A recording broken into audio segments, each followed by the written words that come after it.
Okay. Mr. President. Senator from Kentucky.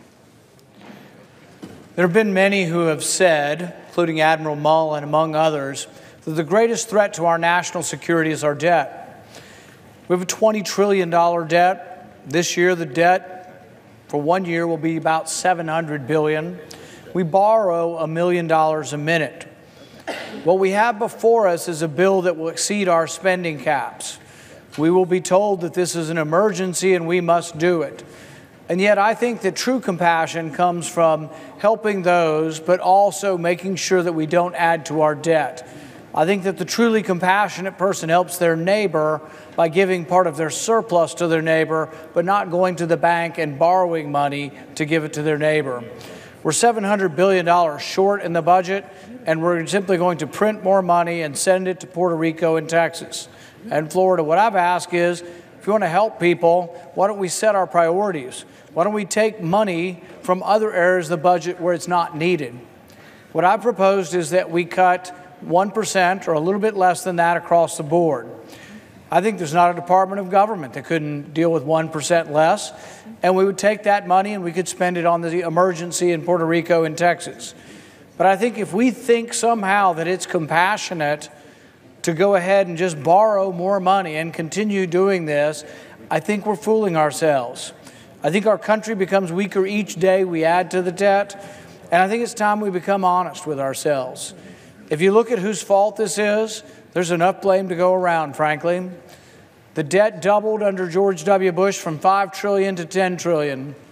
The debt then doubled again from $10 to $20 trillion under President Obama.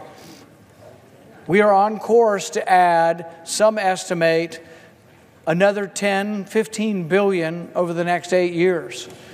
This is a real problem for our country. And so I think as we look towards helping those who suffered from the hurricane, we should look towards taking it away from less pressing priorities. There's also $16 billion in here for the flood program that continues to pay people to build in flood zones. We do it year after year after year, and we continue to rebuild in flood zones, and then the taxpayers left on the hook.